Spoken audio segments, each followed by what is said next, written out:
Sometimes the loudest scream is absolute silence.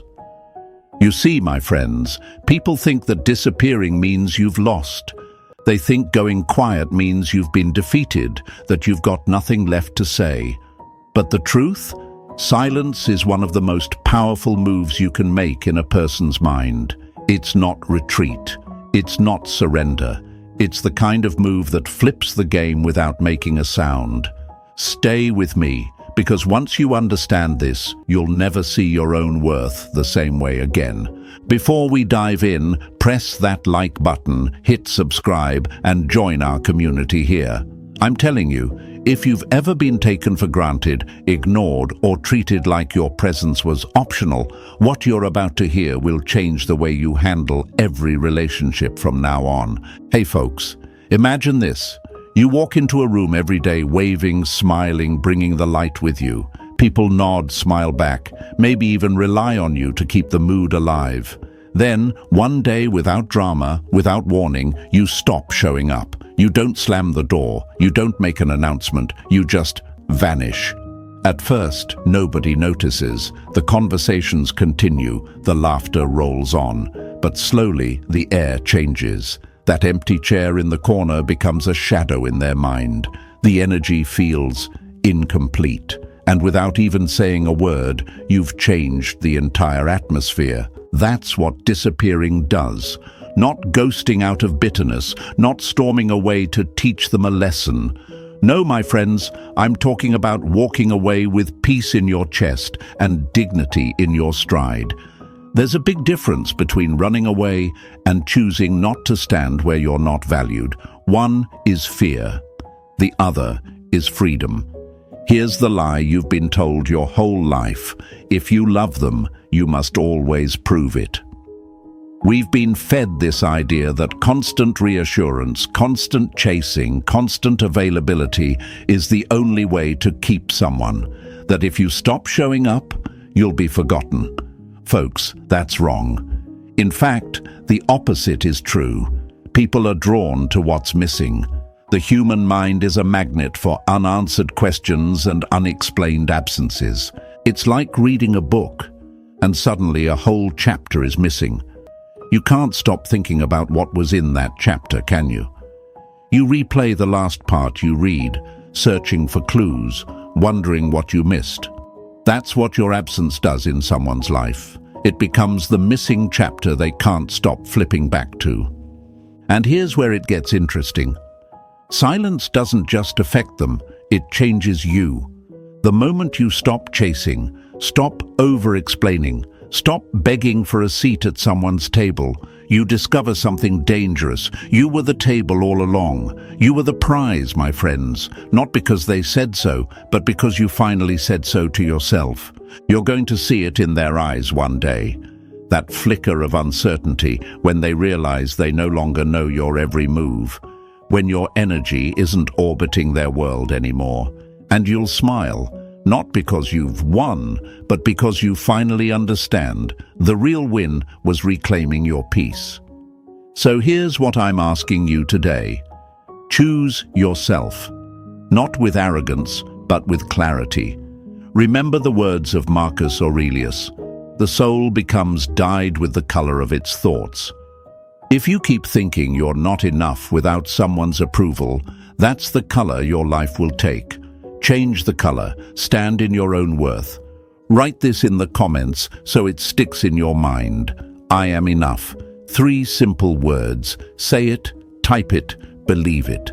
And if you felt this message, if you're ready to step into that quiet power, press the like button, subscribe, and let's walk through this journey together, hour by hour, day by day. Stay with me. Hour 1 to 6, the initial dismissal. At first, they don't notice the storm because the air still feels calm. That's the thing, my friends. When you disappear, the first few hours are almost uneventful. They think nothing's changed. They carry on like a person strolling through a forest, unaware that the bridge behind them has just burned to ash. It's quiet, too quiet. But they don't hear it yet. They've been used to you being there, always, reliably, predictably, so their mind assumes you still are. They've built an entire sense of security on the belief that you'll always orbit their world, that you'll always answer when they call. It's like a radio station they've listened to for years. They know the songs, the timing, the feel. One morning, they turn the dial expecting the same melody, but instead, there's silence. At first, they think it's a glitch, maybe a signal issue. Surely the music will come back any second. They don't panic, not yet, because they believe they know the pattern. You've always been there before. You'll be there again. In these first hours, they tell themselves little stories to keep the illusion intact. They're probably busy. They'll text later. They're just distracted. It's the mind's way of avoiding discomfort, because if they admit to themselves, even for a second, that something's shifted, then they'd have to face a truth they're not ready for. But here's what you need to understand. You're not doing this to scare them. You're not vanishing to create some desperate scramble for attention.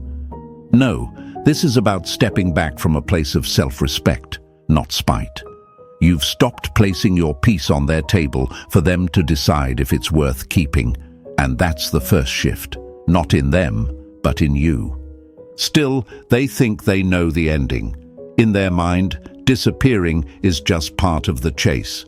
People have played this game with them before. Go silent for a while, stir curiosity, then come back with the same energy as before. And here's the lie they've been taught, that you can't resist returning, that no matter how far you wander, the pull will always bring you back to their feet, that your need for them is greater than your need for yourself. But you and I know different. You're not withholding attention as bait. You're not dangling silence like a hook. You've simply stopped pouring energy into a cup that never pours back. And this is where the fear, the real fear, will eventually creep into their mind. Not because you've gone, but because they'll realize you've gone without leaving a trail. Think about it. When someone pulls away but leaves clues, a vague post, a breadcrumb of attention, a just checking in, it's easy to believe they're still within reach. But when someone vanishes with the kind of calm that says, "I don't need to be seen to exist," that's unsettling. It's not noise, it's presence without proximity. In those first hours, they may even laugh about it. They might joke to themselves, "Oh, they'll be back, they always are." But deep inside, though they won't admit it, there's a tiny, almost imperceptible flicker of discomfort. Because something feels different. You're not pacing the cage anymore. You've opened the door and stepped into the open field. Here's the part they won't say out loud. The most unnerving people are the ones who don't flinch. When others pull away, it's usually reactive, a burst of emotion, a silent protest. But when you pull away with composure, with no sign of anger, no edge of bitterness, it's harder to read. And what the human mind can't read, it can't control. That's the seed that's planted in hour one, a seed they won't water on purpose, but one that will grow every time they don't hear from you. It will stretch roots into their certainty and push small cracks into their belief that they've got you figured out. And here's where we break another lie they've believed, maybe even one you've believed too, that silence means absence. My friends, silence is not absence. Silence is presence magnified. It's like the pause before a thunderclap, the held breath before a confession, the moment the ocean pulls back before the wave crashes. Why will it be difficult for them to accept? Because the pattern has always been safe. They've been conditioned to see you as a constant, a familiar light in the window.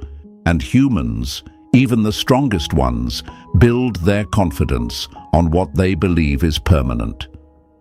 The moment that permanence is questioned, the ground beneath them shifts. They will try to convince themselves this is temporary. They will replay your last interaction, trying to find a clue. They will fill in the silence with assumptions. And the funny thing? In the early hours, they'll feel no urgency to reach out, because pride will whisper, "Don't give them the satisfaction." But pride is fragile. Pride shatters quietly when faced with genuine, unshakable stillness. That's what makes these first hours so important. You're setting a tone. You're saying without words, I don't need to push my presence into your life for it to matter. That's not arrogance, that's clarity. And clarity is rare. So, my friends, let me tell you this. If you can hold your ground in those first hours, if you can resist the itch to explain yourself or just check in, you'll feel something shift inside you. You'll realize that the power isn't in making them wonder where you went. The power is in knowing you don't need to be there for them to feel you. And when they do feel it, and they will, it won't be because you shouted. It'll be because you walked away without slamming the door, and the silence you left behind was louder than anything you could have said. Write this in the comments so it stays with you. My silence speaks. Let it be your anchor, your reminder, your quiet shield. Show them. Show yourself. Show the world around you that your value isn't tied to how loudly you can demand to be seen. It's in how deeply you can be felt without saying a single word. And this, my friends, is just the first hour. If this is how the game changes in the opening move, imagine what happens when the hours turn into days. Stay with me. The unraveling has only just begun. Hour 7 to 12, the first quiet check. The mind will tell itself 100 stories before it admits it's unsettled. By the time the day has rolled past the halfway mark, something small but important begins to stir inside them. They won't call it missing you, not yet. They won't even label it as concern. Instead, it comes disguised as a casual thought. I wonder what they're up to. Just like that, you've slipped from the background into the edges of their attention. It starts innocently enough. They glance at their phone, not expecting anything, but hoping for something. They open your chat thread, scroll back a little, maybe reread the last thing you said. It's not longing in the romantic sense.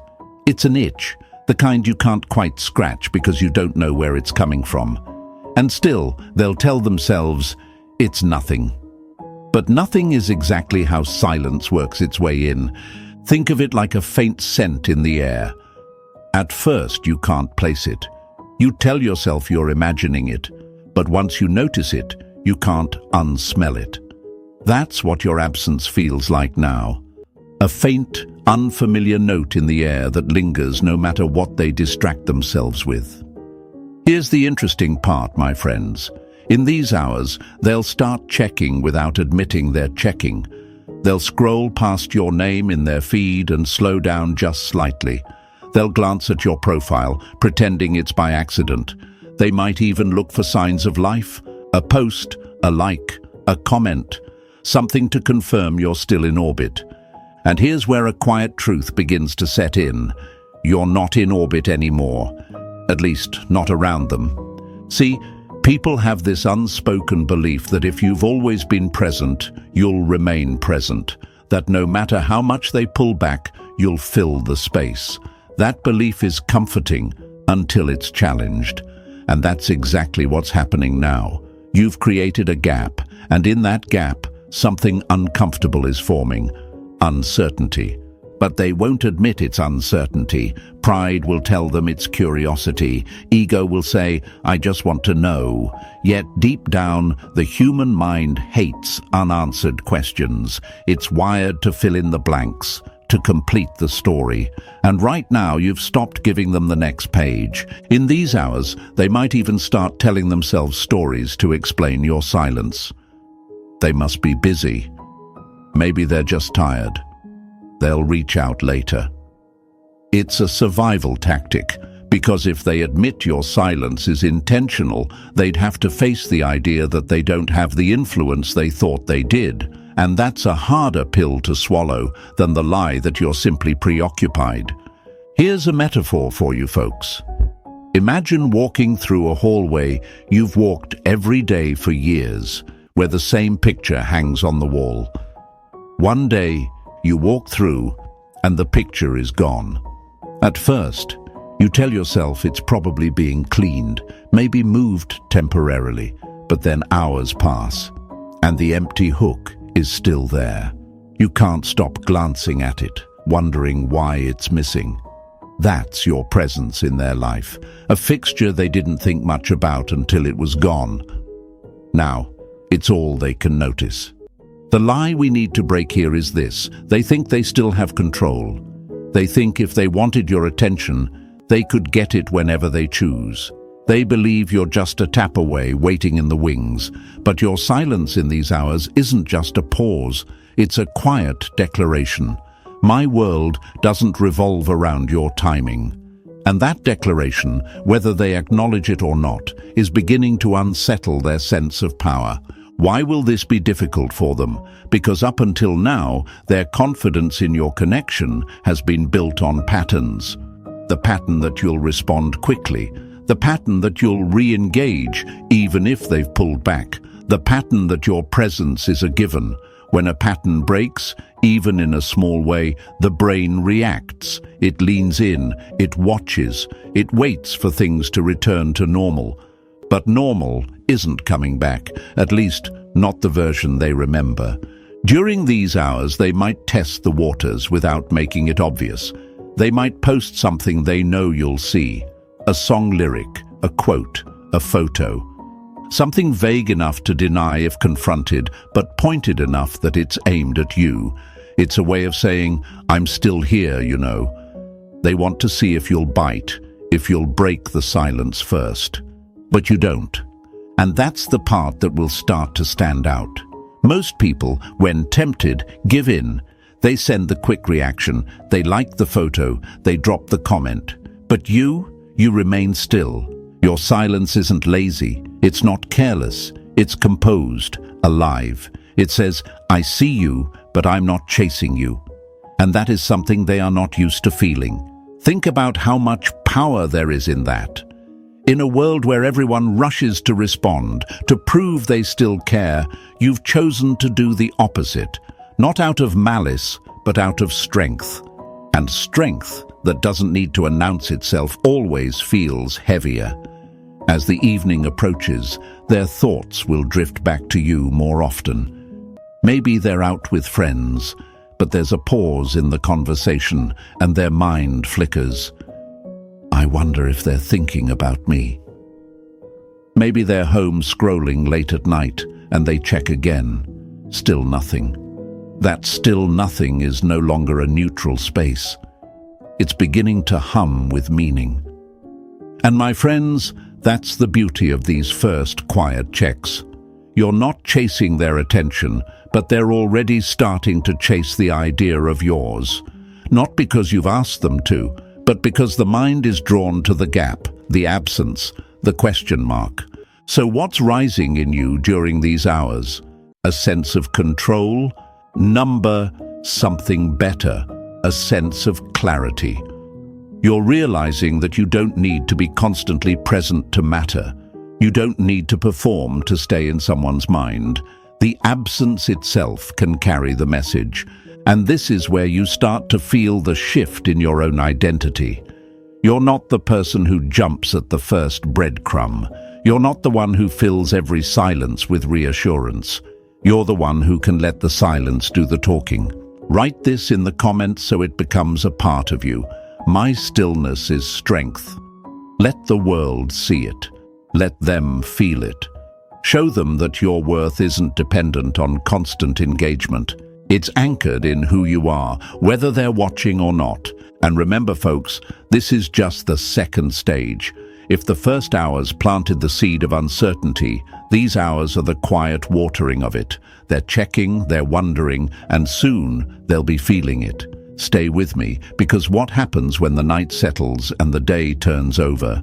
That's when the silence starts to echo in ways they can't ignore. Hour 13 to 24. The night realization. Silence gets louder in the dark. By the time night falls, my friends, the air feels different. The distractions that kept them from noticing you're gone start to fade.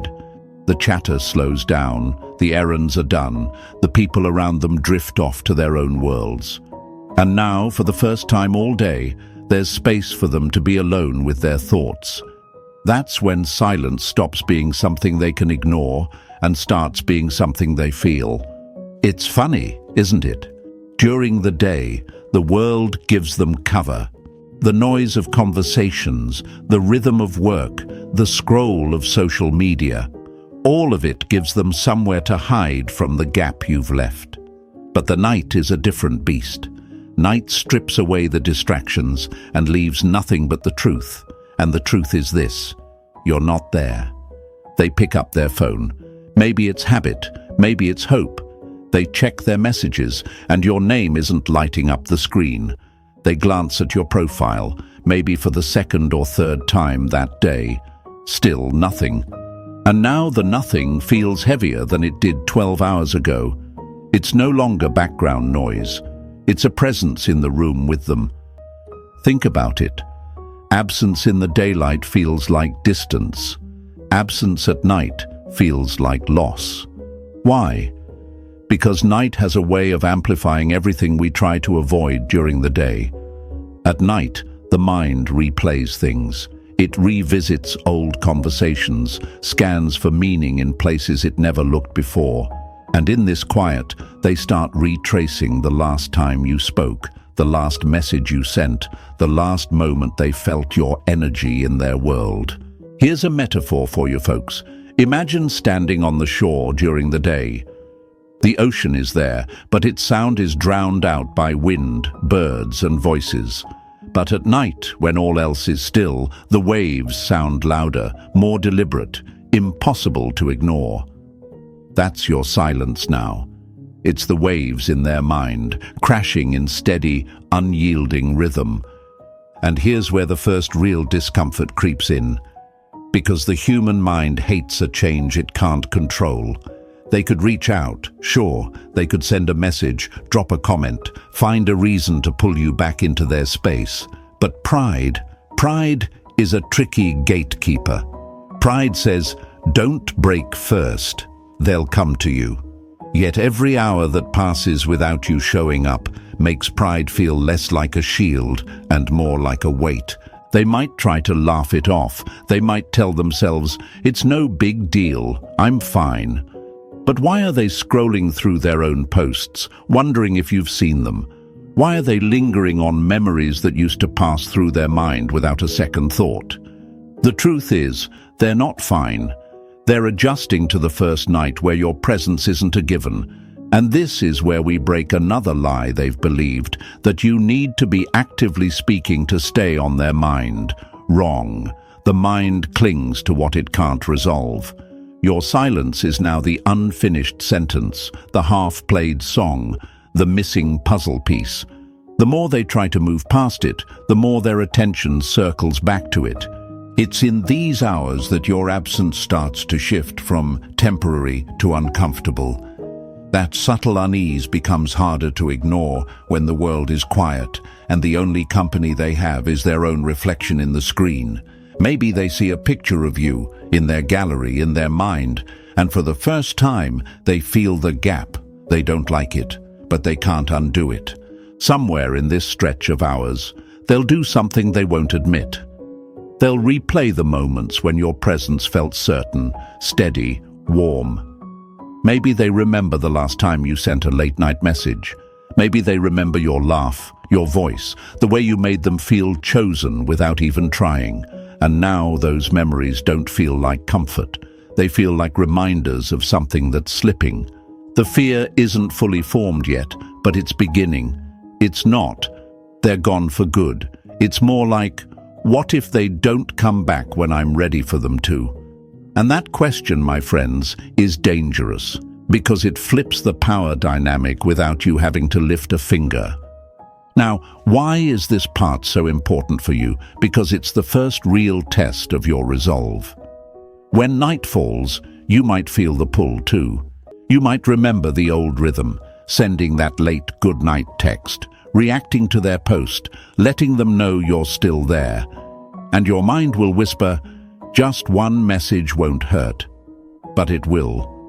Not because the message itself is wrong, but because it breaks the very stillness that's teaching them your worth.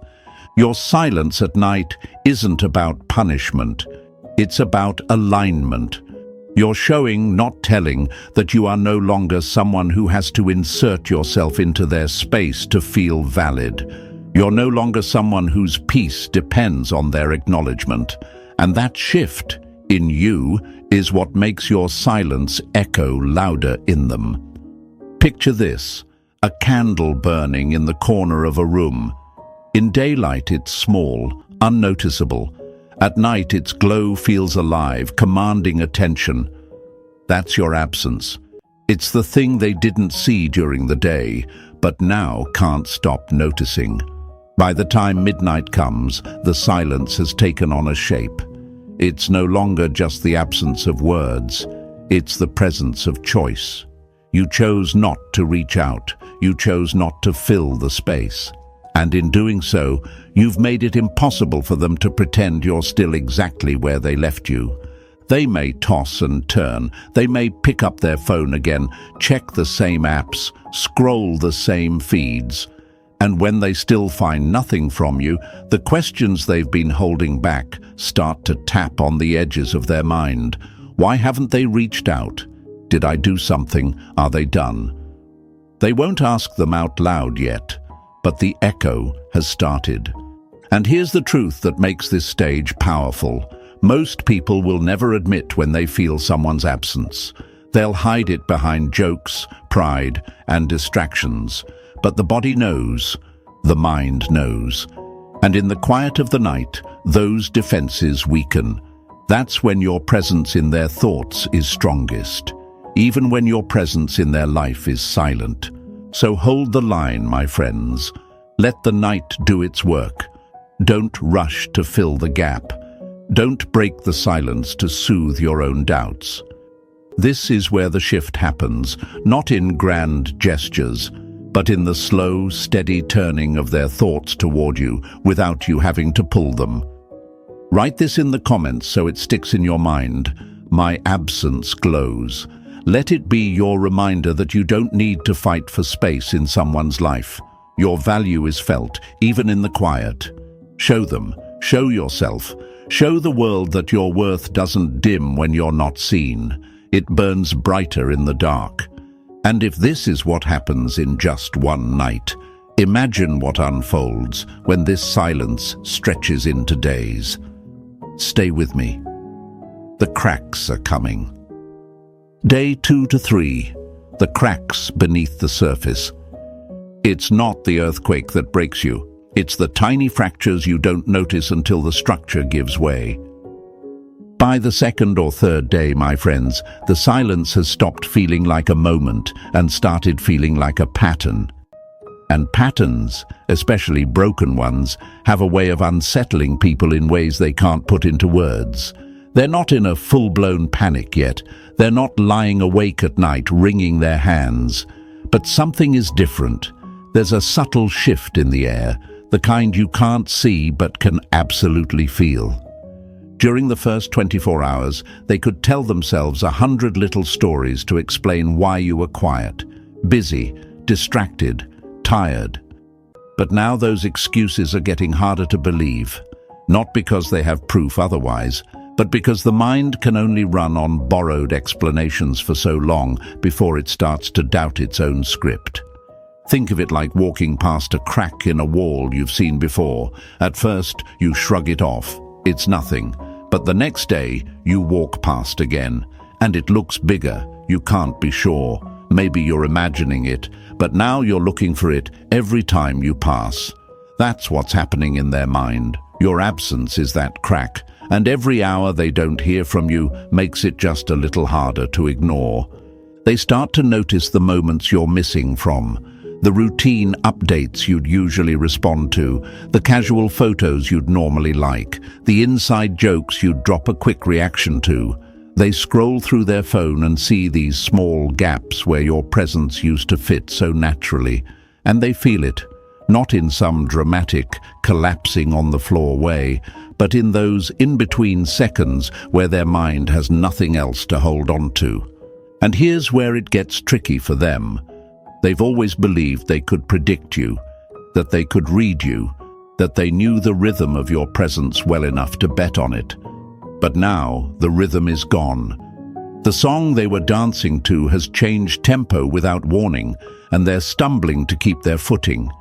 They'll try to convince themselves it's fine. They'll think, I'm not reaching out, I'm in control. But control that relies on the other person's predictable behavior isn't real control, and they're starting to feel that. Let's break a lie they might be holding on to. They think you're just doing this for attention, that you've gone quiet to make them chase you, that you're playing hard to get, and because they think this, they believe it's only a matter of time before you break. But this isn't about them at all. This is about you choosing not to pour your energy into someone who doesn't meet you at the same level. This is about you stepping back, not to manipulate but to protect. And protection feels different than performance. Performance is desperate, protection is calm, and calm, when it's this steady, makes people question themselves in ways they can't laugh off. On these second and third days, they might do something subtle. They might post something they think will catch your eye, a memory, a quote, a picture. Something designed to bait a reaction without exposing their hand. If you bite, the old pattern returns, and they can go back to believing they still hold the upper hand. But when you don't, that's when the first real crack widens. It's not just the silence that bothers them now. It's the fact that you seem completely unaffected by it. You're not rushing to fill the space. You're not watching their every move. You're not feeding the loop. And without that loop, they're left with themselves. And the uncomfortable thought that maybe they weren't as central to your life as they thought. My friends, this is the beauty of these days. The silence is no longer just absence. It's starting to act like a mirror. They're seeing things they didn't want to see before. The moments they dismissed you, the times they didn't respond with the same energy you gave them, the little ways they took your consistency for granted. And while they might not admit it yet, something inside them is starting to wonder if they made a mistake. Here's another metaphor for you. It's like having a warm coat you wear every winter without thinking about it. You don't appreciate it because it's always there. Then one day, the coat is gone. At first you're fine. You tell yourself you don't need it. But when the cold sets in, when the chill bites your skin, that's when you realize the coat wasn't just nice to have. It was comfort. It was security. And now it's gone. The human mind resists change until change starts to sting. And these second and third days are when the sting begins. They'll still smile in front of others. Still act like everything is fine. But behind the performance, their mind is working overtime. They're wondering what you're doing, who you're with, why you haven't checked in. And every time they ask themselves those questions, the crack in their certainty grows. This stage isn't about making them miss you. Missing you is only part of it. This is about disrupting the narrative they've been telling themselves. The narrative where you'll always be available, always ready, always willing. You've taken that storyline and tossed it out. Now they're standing in the middle of the plot with no idea how it ends. And here's the part you need to remember. Your job here is not to peek in and see how they're doing. It's not to test the waters or drop a breadcrumb of your own. Your job is to let the silence keep working. Because right now they're doing the heavy lifting for you. Every time they think about you without hearing from you, they're deepening the space you've created. Every time they check for a sign of you and find nothing, they're feeding the uncertainty. These cracks beneath the surface are just the beginning, but they're important. Because once a crack appears, the whole structure is weaker. They can patch it, they can paint over it, but they'll always know it's there. So here's your affirmation for this stage. My silence is my boundary. Write it in the comments, let others see it, let yourself see it. This is the moment where you're proving, to them and to yourself, that your peace is worth more than their attention. And my friends, if cracks are already forming on day 3, wait until the days ahead. Wait until the silence stops being a crack in their wall and starts feeling like a hole in their chest. Stay with me. The shift is about to get deeper. Day 4 to 6, the shift in their patterns. You don't notice how much space someone took up in your life until their absence starts rearranging the furniture in your mind. By the time day 4 arrives, my friends, something is starting to happen that they won't want to admit. The silence is no longer just an empty space. It's a force that's shaping how they move. It's subtle, almost invisible from the outside, but inside their patterns are bending around it. The way they check their phone changes. The way they scroll changes. The way they post changes. They are no longer living completely on their own rhythm. They're glancing at the doorway every so often to see if you've walked back in. In the first days, they were confident. They told themselves this was just a pause, a small ripple in the water. But by day 4, they've realized the ripple isn't fading. It's turning into a current. And they can feel it pulling at them, even if they pretend otherwise. They start to test the water. Maybe they post a song lyric they know once meant something between you. Maybe they share a photo that looks casual to everyone else, but is strategically chosen. An inside joke, a memory, an angle of their life they think might get your attention. They might even make their stories a little more curated, their captions a little sharper, their presence just a bit louder. It's bait, but dressed as everyday life. They do this because they want to see if you're still watching. They want to measure your silence. And here's the beauty of your position. You don't take the bait. You don't react. You don't break the stillness. You let them send their little signals into the void and hear nothing back. That absence of response, it speaks louder than any clever line or dramatic confrontation ever could. Think of it like a fisherman dropping a line into the water and expecting a tug. They've caught you before, so they believe they know exactly what bait works. But this time, they feel nothing. No pull, no movement, just still water. And that stillness makes them question if you're even swimming in the same waters anymore. By now, they're checking in on you more often, quietly, secretly, without saying a word. They might look at your profile several times a day, maybe even scroll further back than they intended. They're not looking for something specific. They're looking for proof that they still matter in your world. But the proof isn't coming. And this is where the fear begins to shift shape. It's no longer the fear of you being upset or distant. It's the fear that you might actually be fine without them. That thought is more dangerous to their pride than anything you could ever say. Because if you're fine without them, it forces them to ask, were they ever as invested as I thought? Or have I been the one relying on them all along? Here's the lie they've lived with, that your presence was proof of your need for them, that your consistent attention meant they were the center of your world. But your silence now is revealing a different truth, that your consistency wasn't need, it was choice, and a choice can be changed, and that's what unsettles them the most. Choices can be withdrawn, choices can be redirected.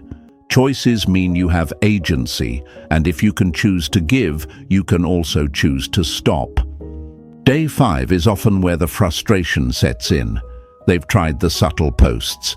They've maybe even sent a vague message to someone close to you just to see if your name comes up. But still, nothing from you. No sign that you've noticed or cared. This isn't how it's supposed to go in their mind. This is off script. You were supposed to crack. You were supposed to throw them a line. But instead, you're calm, you're focused, you're living your life without making a public show of it. And that calmness is louder than anger, louder than begging, louder than any attempt to prove your worth. Because anger says, you've affected me. Silence says, I've already moved past needing to explain myself.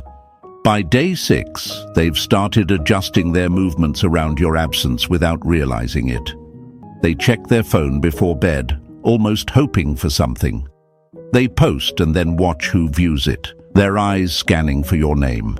They think about what they'd say if you did reach out, how they'd play it cool, how they'd mask the fact that they've been thinking about you more than they'd like to admit.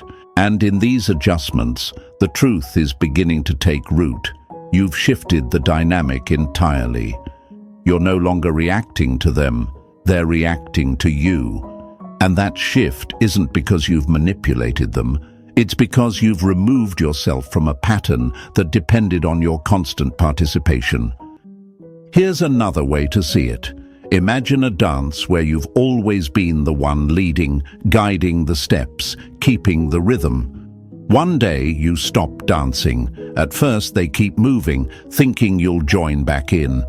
But eventually the music feels off without your lead. Their steps falter, they hesitate. And in that hesitation, they start looking for you. Not because you owe them a dance, but because they finally realize how much of the dance depended on you being there. This stage is where your strength is tested again. It's tempting to break the silence when you notice their subtle moves. It's tempting to feel flattered, to step back into the old pattern for just a moment. But doing so would erase the space you've created. The space where they can see you clearly, without the constant noise of your presence. And make no mistake, they are starting to see you differently now. Not as the always available, always responsive constant they once assumed you were, but as someone who can stand in their own presence, who doesn't need to announce their worth to be felt.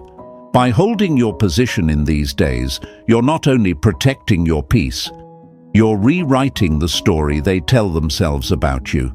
You're showing that your value isn't tied to them noticing it.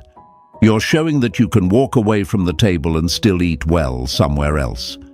So hold the line, let them adjust, let them feel the shift in their patterns. Let them realize that the rhythm they thought they controlled has always been yours to set.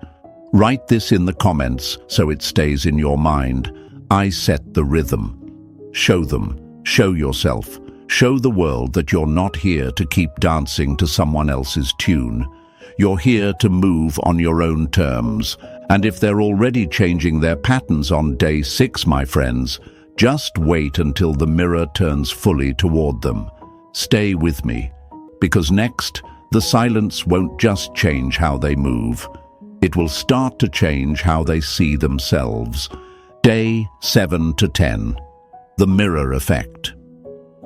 Silence is a mirror, and not everyone is ready to see their reflection. By the time we reach day 7, my friends, something deep begins to shift. Up until now, your absence has been a disruption, a break in the rhythm they were used to. But now, it's no longer just a missing piece of the puzzle. It's becoming a mirror, and that mirror doesn't just show them you, it shows them themselves. That's the part that starts to make them uncomfortable. See, for days, they've been trying to read you, trying to figure out what your silence means. But in the process, they've started noticing something else, how they acted when you were around, what they gave, what they didn't, how they responded to the energy you brought into their world. And my friends, when someone starts to see their own patterns reflected back at them, it's rarely a pretty picture. Silence does that. It strips away the noise, the constant back and forth, the distractions. It forces the mind to slow down long enough to notice the truth. And the truth they're facing now is this.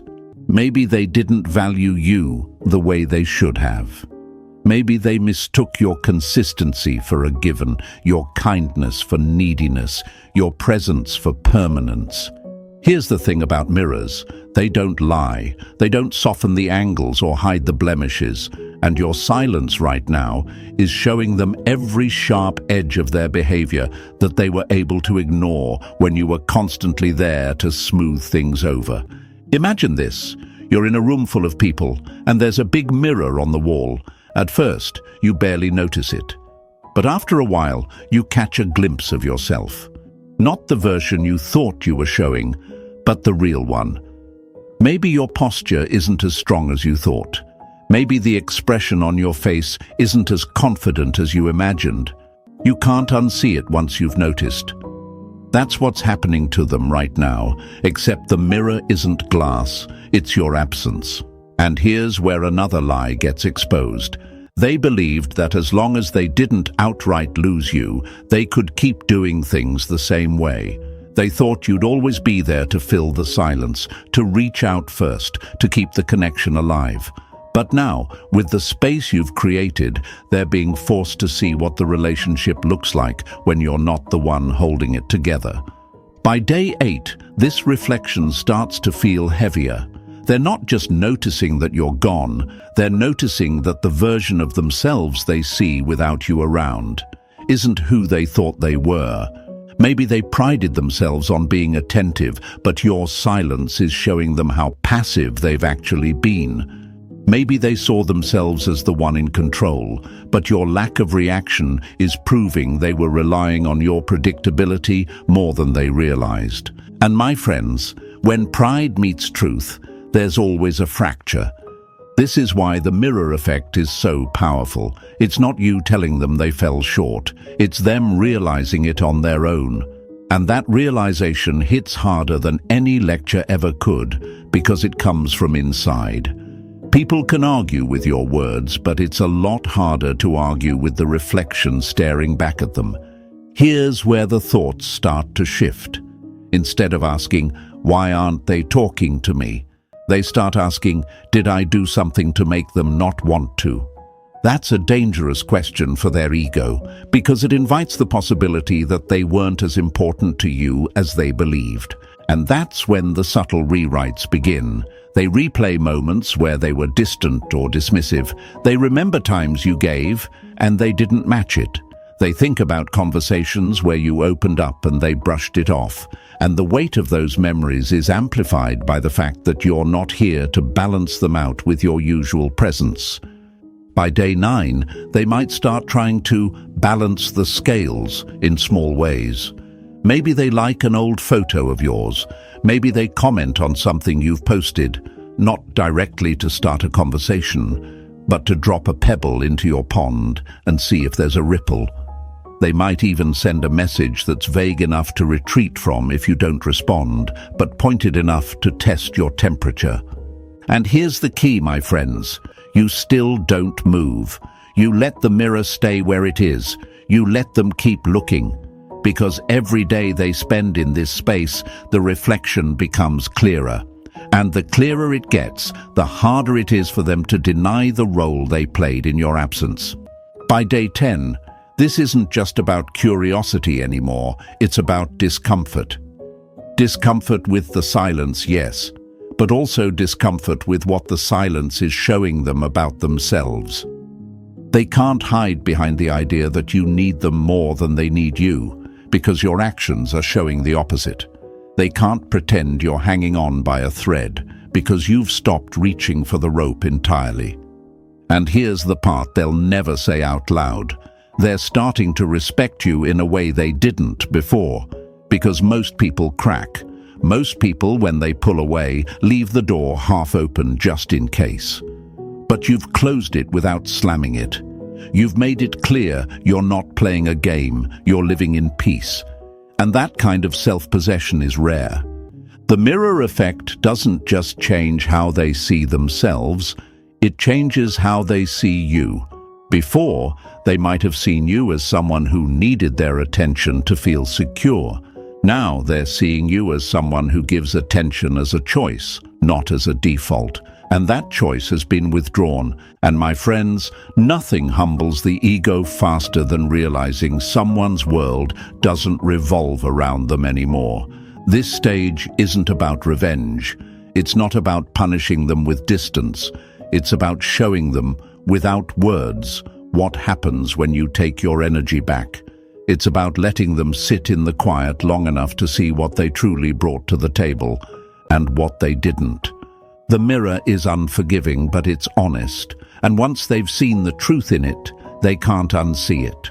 Write this in the comments so it becomes your anchor. My silence shows truth. Let it be a reminder to yourself and a signal to the world around you that your absence isn't empty. It's reflective. It's a space where truth becomes unavoidable. And if they're already struggling with the reflection by day 10, my friends, just wait. The cracks in their ego are about to deepen, and soon the mirror won't just show them what they've lost. It will make them question if they ever really had it to begin with. Stay with me, the tremble is coming. Days 11 to 15, the ego trembles. The most dangerous earthquakes aren't the ones that shake the ground. They're the ones that shift the foundation without warning. By the time day 11 arrives, my friends, the silence has gone from being a curious gap to a living thing. It's not just a missing sound anymore, it's a presence in its own right. And in this presence, something fragile inside them begins to wobble. It's not their love, it's not their feelings, it's their ego. Up until now, they could still cling to the illusion of control. They could still tell themselves the comforting story that you'd eventually bend back their way, that the pattern was simply running its course. But every day you hold the line, every hour you remain still, the old script becomes harder to believe. And when the story they've told themselves starts to crumble, so does the confidence that was built on it. The ego, my friends, is a master storyteller. It will say, "They miss me, they'll be back, I'm still in control." But silence is the great truth teller. It strips away the decoration. It exposes what's real, and by this stage, the reality they're facing is one they've worked very hard to avoid. You are fine without them. Now, don't underestimate how unsettling that is for someone who's used to being the center of your attention. When you've always been present, they've always been able to feel certain about their importance. But when you step back and stop confirming that importance, you force them into a mental wilderness where every familiar landmark is gone. They can't read your signals because you're not sending any. They can't measure your feelings because you're not displaying them. And the human ego hates the unknown more than it hates rejection. By day 12, this unknown starts to push them into self-reflection. But it's not the calm, peaceful kind of reflection we talk about in self-growth books. No. This is the restless kind. The kind where they replay moments in their head, looking for where things shifted. They'll think about the times you seemed more quiet than usual. They'll wonder if they missed a sign. They'll question whether they underestimated what you meant when you went still. And here's the key. They can't ask you, because asking you would mean admitting they're not in control anymore. So instead, they ask themselves. Over and over. By day 13, something else begins to take root. Doubt. Not the healthy kind, but the kind that eats away at pride. They start to doubt the version of the story where they held all the power. They start to doubt the idea that you were the one clinging. They start to doubt that if they reached out now, you'd even respond the way they expect. And once doubt cracks the armor, my friends, the tremble begins. Think of a tall tower swaying in the wind. It doesn't fall immediately, but once it starts moving, every gust makes the sway bigger. Every gust weakens the structure just a little more. That's their ego right now, still standing, but swaying in ways it hasn't before. By day 14, you've flipped the energy completely. They're no longer waiting for you to return to the pattern. They're quietly wondering if the pattern even exists anymore. And in that wondering, there's a kind of vulnerability they can't fully hide. Maybe they post something that seems more personal than usual. Maybe they send a message that has just enough ambiguity to deny if you don't respond. Maybe they show up where they think you might be, hoping for a coincidental encounter. But all of it is coated with a nervousness they didn't feel before. Because in their mind, the risk is now real. They might try to step toward you and find you've stepped too far away to meet them. And this is the power of this stage. You're not chasing, You're not asking for anything. You're not even reacting to their small movements. You're living, you're building, you're focused. And in doing so, you've done the one thing the ego can't handle. You've shown that it was never the source of your worth. Here's the lie they've believed, that as long as they remained an option for you, they were the priority. But your silence in these days is proving the truth. That the only priority you answer to now is yourself, that you can love someone, value them, even cherish the memories, but still refuse to make your peace negotiable. And my friends, that truth is both humbling and magnetic. Humbling because it forces them to face the fact that they may have overestimated their hold on you. Magnetic because deep down, people are drawn to what they can't control. By day 15, their ego isn't just trembling. It's in a quiet panic. Not loud, not dramatic, but that uneasy hum in the background of their thoughts. The hum that whispers, "I might have lost something I can't replace." And here's the part you must remember. The point of this silence isn't to destroy them. It's not revenge. It's not manipulation. It's not about winning a game. It's about standing in your worth so firmly that you no longer have to explain it to anyone. It's about letting them feel the natural consequence of taking your presence for granted. Because when they finally look into that mirror your silence has held up and see the cracks in their own reflection, they'll know. They'll know it wasn't you who broke first. They'll know it wasn't you who couldn't hold the line. And they'll know that the person they thought they had forever access to has become someone they now have to earn. So write this in the comments so it becomes part of your DNA. My worth is unshakable. Let the world see it. Let yourself see it. Because this isn't just about them. It's about you building a foundation so solid that no one's absence or presence can make it crumble.